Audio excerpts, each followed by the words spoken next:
صباح الخير، يا صباح الفل، يا صباح الطاقة الإيجابية. ربنا يدوم عليكم الصحة والستر وراحة البال. ما اقدرش اقدم الفيديو الا لما اصبح عليكم الاول واقول لكم عاملين ايه. النهارده مقدمة الفيديو هتكون مختلفة شوية عن المعتاد. النهارده يا بنات هنتكلم كلام من القلب للقلب، وهنعمل تحدي حلو جدا.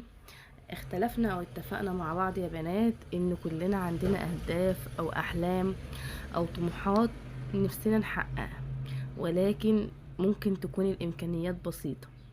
اكيد ده مش مستحيل، بس بالارادة والاصرار والعزيمة والتحدي ده ان شاء الله هنقدر كل واحدة فينا تحقق هدفها. بس عايزة اقولك حاجة، كل واحدة فينا لها دماغ مختلف عن التانية، وكمان لها احلام مختلفة عن التانية. بس الفرق بقى، الفرق يا حبيبة قلبي، الفرق بين واحدة والتانية ان في واحدة عندها عزيمة واصرار وهدف، وفي واحدة تانية ممكن اليأس والاحباط وعدم الاستمرار ان هي توصل لهدفها ممكن يخليها تقف عند حد معين ومتقدرش تكمل ان هي توصل لهدفها. انا بديكي افكار للتحديات بمبالغ بسيطة عشان تقدري تحطي هدفك وتقدري ان انت توصلي له. ممكن يكون ان انا بديكي الافكار ديت عشان لو عندك مثلا، مش هقولك هدف، لو عندك احتياج لحاجة وما انتش عارفة تسد الخانة بتاعتها، ممكن التحدي ده يفيدك. ماشي؟ يعني مثلا انا عليا ديون مثلا، عايزة اسدها يا ام محمد، ممكن اعمل التحدي ده مع نفسي ويسد لي ديوني. انا مثلا جايبة حاجة بالقسط مثلا ب2000 جنيه، وانا مثلا هسدها على 5 شهور. تمام؟ انتي هتسدها على 5 شهور، فانا هاجي اعمل التحدي ده مع نفسي واجمع ال2000 جنيه او اكتر، او 3000 او 4000 حسب مقدرتك انتي، واسد الدين اللي عليا ده. طيب يا أم محمد، انا عايزه اعمل مشروع. اي مشروع ممكن ان انتي تبدأيه بيحتاج رأس مال. تمام؟ فرأس المال ده مش متوفر معايا. انا عايزه مثلا اشتغل في مجال الخياطه والتفصيل، انا عايزه مثلا بحب تربيه الطيور. انا بكلم ستات ربات البيوت يا جماعه، انا بكلم ست البيت الاقتصاديه. لو انتي مش هتقدري، عايزه اقولك لو انتي مش هتشجعي نفسك او مش هتدوري على مصلحتك، مين اللي هيشجعك او هيدور على مصلحتك؟ صدقيني محدش هيشجعك او هيدور على مصلحتك غيرك انتي. فحاولي ان انتي تشغلي دماغك. ولو انت حاطه في دماغك ان يبقى عندك هدف، انت هتقدري توصلي لهدفك وتكسري قرش للزمن. لو مش حاطه في دماغك ان انت تعملي قرش للزمن، او ان انت تسدي ديونك، او ان انت تعملي مشروع، او ان انت تحطي هدف قدامك، لو سمحتي ما تكمليش الفيديو.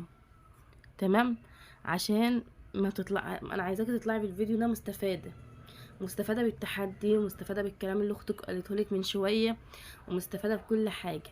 لو انت ما عندكيش الدافع او الهدف ان انت تستمري معايا في سلسله فيديوهات التحويش، ما تكمليش الفيديو. لان انا عايزه اديكي طاقه ايجابيه، عايزه احفزك لو بفلوس بسيطه جدا.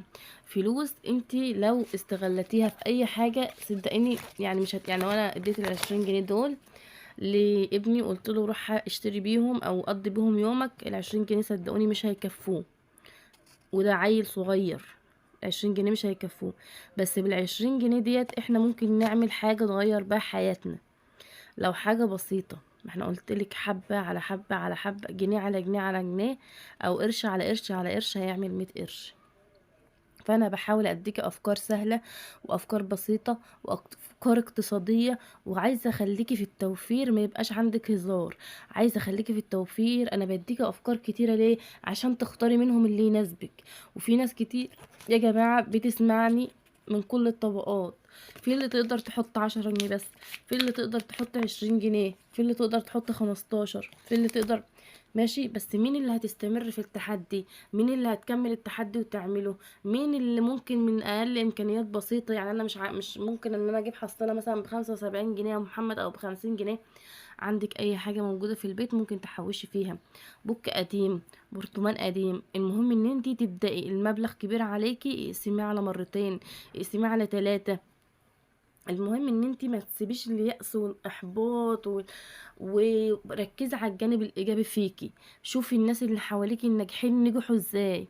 شوفي الناس اللي في ستات كتير عندها طفل واتنين وتلاتة واربعة وخمسة وبتشتغل شغلانتين، وبتشتغل مش معنى ان هي تشتغل شغلانتين مثلا ان جوزها مش مكفي بيتها ولا كده، لا، هي عندها طموح، هي عندها هدف. الشغل مش عيب، الشغل مش حرام. الشغل حتى لو انتي ما بتفهميش في حاجات بسيطة، ابتدئي بيها. ابتدئي بيها وانتي دخلك او رأس مالك مش بيكفي ان انت توفري او تحوشي او تدبري. ما تسيبيش السنين تعدي عليكي او تجري منك وانتي ما عملتيش اي حاجة خالص. لا حوشتي قرش للطوارئ، ولا حوشتي قرش للزمن، ولا اي حاجة. ومعنى ان انتي تبقى سترة بيتك، الستر ده احسن نعمة في الدنيا. ستر بيتك من اكل وشرب وكفاية احتياجات بيتك، دي برضو احسن حاجة في الدنيا. انا ممكن احوش مبلغ يا ام محمد، اجيب مثلا منه خزين البيت اللي هو الرز او الدقيق. ممكن اجيب مثلا الرز يكفيني 3 شهور، يبقى انا كده شلت الرز من الميزانية بتاعتي. ممكن اجيب مثلا دقيق يكفي معايا 3 شهور. ممكن اجيب زيت وسمنة وحاجات من ديت. يبقى انا ممكن افكر في اهداف كتيرة جدا. ممكن ان انا مثلا احوش 3000 جنيه او 3.5 يا ستي، 4 ممكن اجيب منهم جرام دهب. دوري كده، فتشي في صندوق احلامك كده، انت عايزه توصلي لايه، وعلى قد امكانياتك. ما تحاوليش ان انت يعني ايه تعدي البحر مره واحده، لا، واحده واحده. واحده واحده هتقدري توصلي لهدفك. شجعي نفسك وكمان شجعي اللي حواليك. لما تلاقي حد عنده طاقه سلبيه، اختك، صاحبتك محبطه، مكتئبه، وانتي كمان مكتئبة، حاولي ان انتي تديها طاقة ايجابية. هتلاقي نفسك انتي بتكلمي نفسك اكنك بتكلمي نفسك. قولي لها لا، فوقي، اصحي، خلي عندك طاقة ايجابية. ما تسيبيش الاحباط يقتلك. بصي على افكار مشاريع ناس ستات كتير حواليك يعملوها وبدأوا ان هم يستفيدوا منها. طبخ، اكل جاهز، حضانة، دروس. كل الناس ديت عملت الافكار ديت ونجحت فيها. احنا مش عايزه اقولك احنا مش فشله، احنا مش فشله، بس ممكن الاحباط واليأس والاكتئاب يموت فيكي حاجات كتير جدا. استعيني بالله، استعيني بالله. اوعي تسيبي الصلاه، اوعي تسيبي الاستغفار. شجعي نفسك على طول. بعدت عن الصلاه شويه ارجعي تاني، بعدت عن الاستغفار شويه ارجعي تاني. ربنا غفور رحيم وبيحبنا ان احنا نرجع له ونستغفر له على طول. هقولك بقى على التحدي النهارده البسيط اللي انا هقدر اخليكي تعمليه وتوصلي بيه لمبلغ كويس جدا. بالنسبه لي انا مبلغ حلو ممكن اعمل بيه اي حاجه من جوانب الحاجات اللي انا محتاجاها. تحدي النهارده يا بنات تحدي بسيط جدا. ازاي هحول 20 جنيه ل 3000 جنيه في 5 شهور بس؟ هل ممكن اقدر اعرف اعمل التحدي ده؟ طيب انا ممكن التحديات دي بتعلمني ايه يا محمد؟ بتعلمني التوفير والتدبير. انا عايزاكي تبقي قروبة، قروبة وناصحة. عارفة الست القروبة، الست الناصحة، الست اللي لما بتعمل حاجة وبتحطها في دماغها عايزة تشوف النتيجة قدامها. اعملي تحدي وشوفي نتيجة التحدي ده قدامك وكافئي نفسك بيه. يعني فرحة النجاح ديت احسن فرحة في الدنيا والله يا ولاد. ماشي. التحدي ايه؟ هقولك اهو. بصوا يا بنات، ادي الصفحه الفاضيه بتاعتنا. الكشكول بتاعنا ده بصوا مليان، يعني مش هقول لكم، مليان كل الجمعيات اللي انا عملتها لكم قبل كده وكل الحاجات، عشان ان شاء الله باذن الله اما يخلص هتن برضه عندي عشان نفتكر التحديات والحاجات اللي احنا عملناها مع بعض. انا معايا مثلا 20 جنيه، تمام. هاجي لو قلتلك 20 في 7 ب150 جنيه. طيب 20 في 15 ب300. 20 في 30 اللي هما ال30 يوم بتوع الشهر. ربنا يا رب يجعلكم دايما مستورين يا ارحم الراحمين يا رب. ب600 جنيه. 600 جنيه من 20 يوم، من 20 جنيه. حبيتي بقى تعمليها في اسبوع، تعمليها في 15 يوم، تعمليها دي جمعية ليكي انتي، او ممكن تعمليها جمعية مع العيال. ماشي. ب30 جنيه. ماشي. طيب انا بقى معايا ال600 جنيه دول في 5 شهور. حلو الكلام. هيبقوا ب3000 جنيه. 3000 جنيه زي ما اتكلمنا في اول الفيديو. ممكن تعملي ال3000 جنيه دول لأي حاجة انت محتاجاها. مثلا اقساط، ده رقم 1. رقم اتنين، ما الاقساط دي برضو شاملة الديون. رقم اتنين مثلا عايزة اجيب حاجة في الميزانية بتاعتي تفضل عندي مثلا 3 شهور. يعني انا مثلا ممكن اجيب مثلا رز، دقيق، سمنة، زيت بكميات كبيرة مثلا واخليها عندي. ممكن مثلا تقضيني الكميات دي 3 شهور، واحنا داخلين طبعا على رمضان، سكر كلام من ده. طيب انا كمان ممكن كمان ان انت تعملها فكرة جمعية على 10 ايام. يعني ايه يا أم محمد على 10 ايام؟ يعني مثلا انا 5 تنفار، هنقوم قايلين 20 في 5 بايه؟ حوالي 1000 جنيه. النفر هيقبض 1000 جنيه. كل كام كل كام يوم هيقبض ال1000 جنيه يا أم محمد؟ كل 10 ايام، كل 10 ايام.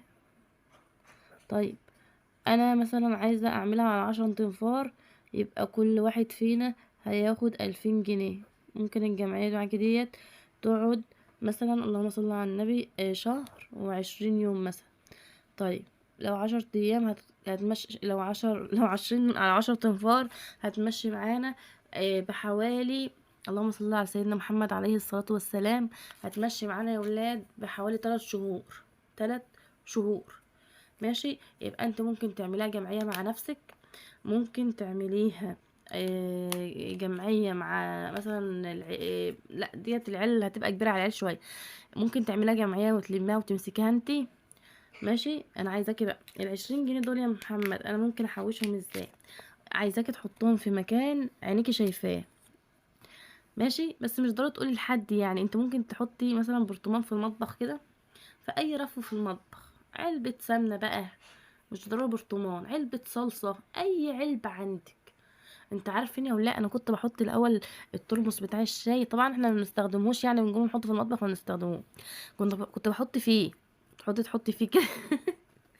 وبعدين بقى يعني لو حد فقش الحيلة بتاعتك ديت فلوسك هتضيع على الارض.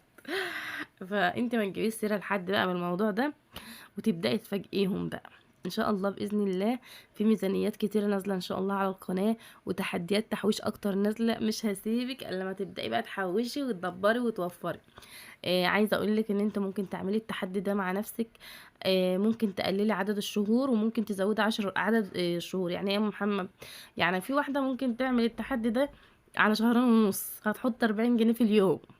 وفي واحدة ممكن تعمله على 5 شهور، انتي وحسب مقدرتك. انا مش عايزاكي تتحججي، خليكي قروبة وناصحة وفاهمة انتي بتعملي ايه. دوري على مصلحتك. انا مثلا حوشت الشهر ده مثلا 600 جنيه، وانا ايدي بتاكلني قوي قوي قوي وعايزه اروح اخدهم واصرفهم. لا، انا هروح افتح حساب في البريد يا ستي 100 جنيه واحط ال 600 جنيه فيهم. ماشي. ممكن اعمل محفظه فودافون كاش واحط الفلوس فيها. ممكن اعمل فيزا ميزه بحط الفلوس فيها. ممكن اعين الفلوس. احنا لسه الصبح وبتاع الفول معدي من قدام البيت بيضرب بالجرس ده. طبعا العيال راحوا المدارس بقى، وانا قلت اقعد ارغي معاكم شويه. فممكن تعيني الفلوس بكذا طريقه. ممكن تدي الفلوس لصاحب، لمامتك، لاختك، لحد تكون انت بتامنيه وواثقه فيه. لو انت ايدك بتاكلك قوي على الفلوس ومش قادره ان انت تستني على الفلوس، وعايزه تاخدهم كل ما تحوشي مبلغ تاخدهم تصرفيهم. ماشي. عايزاكي لما تيجي تنزلي تروحي اي مشوار ما تاخديش معاكي فلوس كتير، عشان يعني احنا عندنا حته الشراء ديت ما اقولكيش. ما تحاوليش تاخدي معاكي فلوس كتير. تمام. التحدي النهارده كان بتاعنا كان بسيط وكان سهل، وممكن ان انت تعمليه باقل الامكانيات. انا مش عارفه لما باجي اكلمكم احس ان انا بكلم نفسي، ان انا يعني ان انا عايزاكي تعملي التحدي ده. نجاحك عندي هو نجاحي، يعني اما تنجحي في التحدي اكن انا اللي نجحت في التحدي. بجد والله قلبي عليكي قوي، وعايزاكي تعملي كل التحديات دي، وعايزاكي تكتبوا لي في الكومنتات انت عملتها ولا لا. بس بالله عليكم بلاش طاقه سلبيه، وبلاش تقولي مش عارفين نوفر ومش عارفين نعمل. انت لو خدت 100 جنيه في الاسبوع، يعني انا باخد 100 جنيه في اليوم، تمام، اكل وشرب او 150 جنيه. لو انا خدت ال10 جنيه، لو انا خدت ال10 جنيه ده اهي من ال150 جنيه اللي انا باخدهم في اليوم، هتفرق معاكي؟ اكيد مش هتفرق. طيب انا باخد 500 جنيه في الاسبوع، تمام. انا مثلا باخد 1000 جنيه، 1500، لو خدت منهم 150 جنيه في الاسبوع، او 100 جنيه يا ستي او 50 جنيه، هيفرقوا معاكي؟ هتحسي بيهم؟ اكيد لا، والله مش هتحسي بيهم. بس هتعملي في الاول وفي الاخر هتعملي مبلغ حلو. يعني مثلا على طلوع الصيف نفسك تجيبي مروحه، نفسك تجيبي شفاط للمطبخ، حاجات كتير ممكن لو انت دورت في دماغك كده حطيتها قدامك كده وقعدت تبص لها. انا لما بجيب حاجه جديده يا ولاد ببقى عامله زي العيله الصغيره، ببقى فرحانه بيها قوي. الحاجه الجديده والله في البيت، لبس، اكل، شرب، جهاز، مش عارفه، خلاط، مش عارفه ايه، بيبقى حلو قوي قوي قوي. يعني نجاحك ان انت وصلت ان انت تجيبي حاجه كويسه في البيت. ده بالنسبه ليا ان انا اجيب اشوف الحاجه ان انا نجحت فيها ديت، ده بالنسبه ليا كمان فرحه وسعاده. ربنا يصلح حالكم يا رب ويبارك لي فيكم يا رب. وكل اللي دخل ودعا لمحمد في الكومنتات او حط لها لايك او شكرني او دعالي دعوه حلوه لك بالمثل. وان شاء الله اشوفكم في فيديو جديد. كل فيديوهاتنا جميله، وربنا يديني الصحه ويشفيني يا رب يا رب يا رب. اشوفكم في احسن حال ان شاء الله. استنوني في فيديو جديد، ما تنسوش الاشتراك في القناه. مع السلامه.